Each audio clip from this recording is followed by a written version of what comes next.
සුන්දර කලාකරුවෙකු අද හමුවීම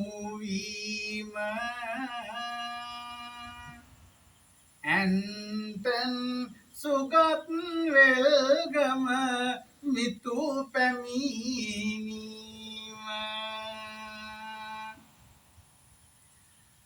කවියෙකු ලෙසට හද ඇතිවුණි සැනසීම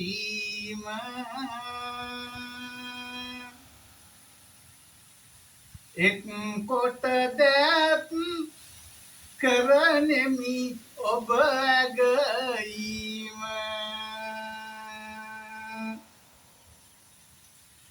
පින්නුවේ පැමිණ මෙහි ඔබ අද මිතුරුකමයි හිත හොඳ කලාකරුවෝ නම් එහෙම තමයි සතුටින් සිටි විවිධයි මගේ සිටින ළමයි අද නිවහනට දෙවියෙකු මෙහි පැමිණි සමයි අයිබෝවන් වාසනාවන් තමත්ම සොඳුරු සුන්දර හෝරාවකට අද සන්ධ්‍යා භාගයට ඉඩාදමින් ලංකාවේ සුප්‍රකට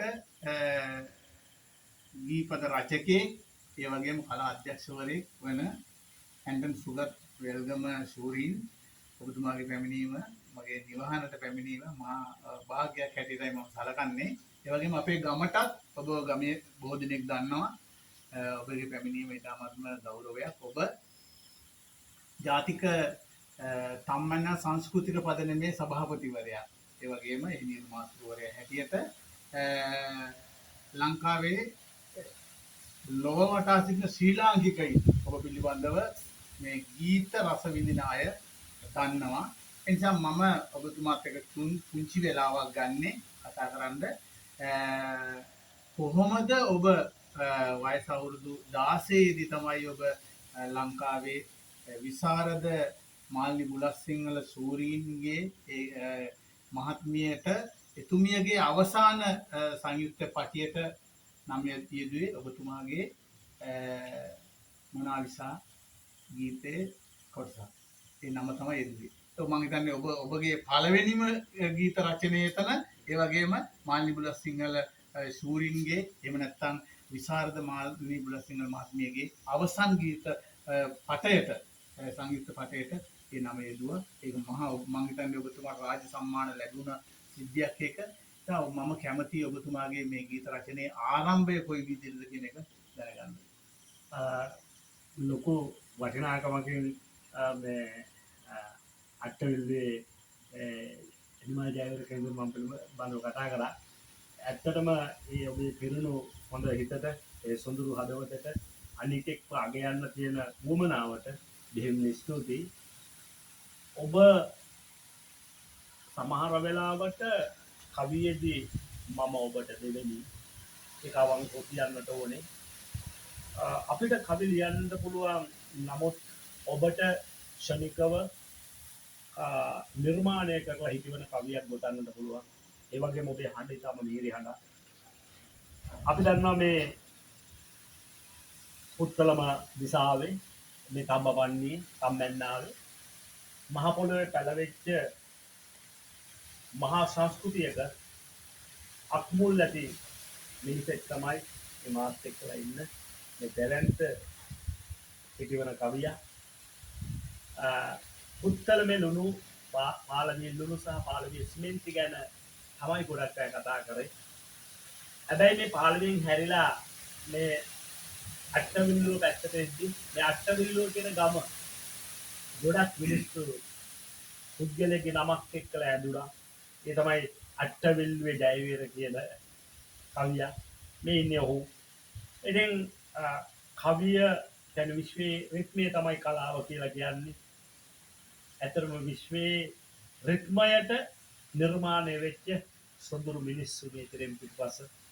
ඉතින් මට ලොකු උවමනාවක් තිබ්බා ජයවීර මහත්තයා නිතරම මට කතා කර දොස් කියනවා. ආට රට වටා ලෝක වටා යන්න පුළුවන් බැරිද මේ අපේ හමු වෙන්න කියලා.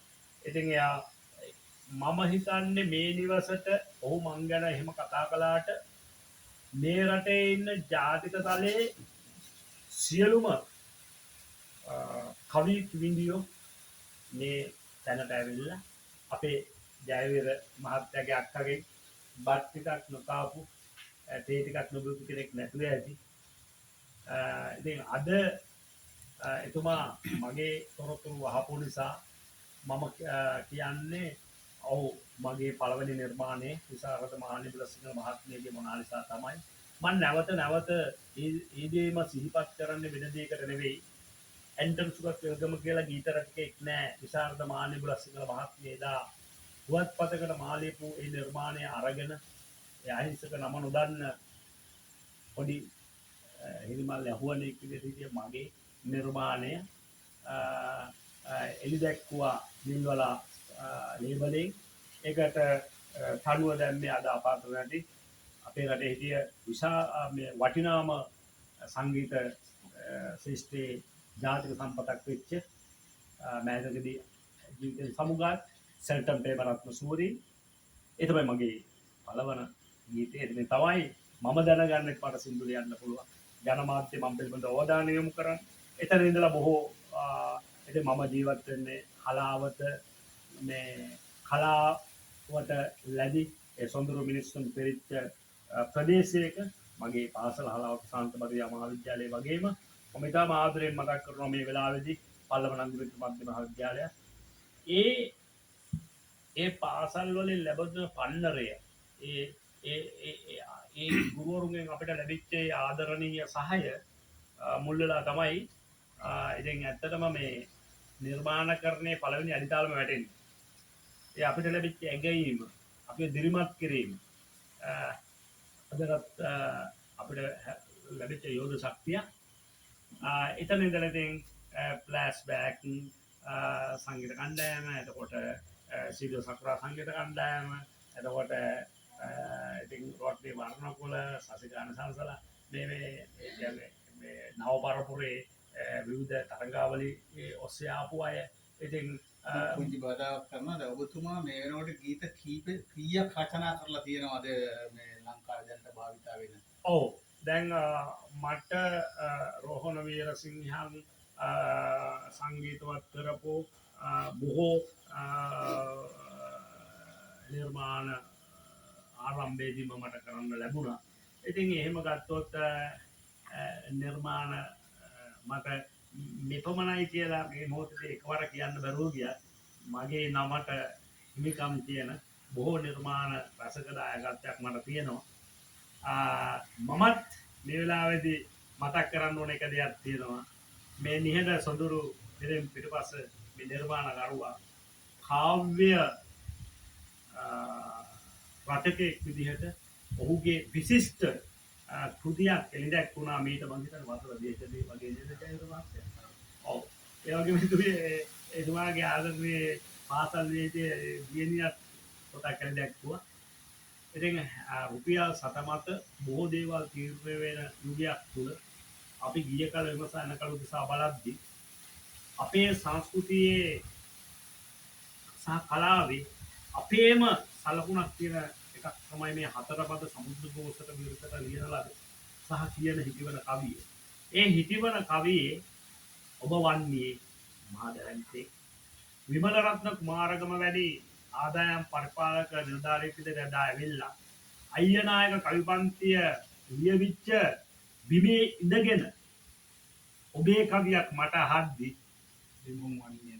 දෙමුහුන් වන්නේ ඔබ මොනතරම් සුන්දර නිර්මාණකරුවෙක්. ඒ නිසා ඔබ මා පිළිබඳව දුන්න වටිනාකමට වඩා ඔබ සැබවින්ම මට වටිනා කලාකරුවෙක්. ඉතින් මට හරි ආසයි මේ වන්නිය පිළිබඳව මේ පුත්තලම දිසාව පිළිබඳව එහෙම නැත්නම් ඔබට හැඟෙන මාතෘකාවකට මේ හිතවන කවියක් දෙකක් අපි රසින්දුන් කියලා ඉඳීමක් කරා. නොකියමි යමක් වැඩි දුර මම සිත් තැලුමෙන්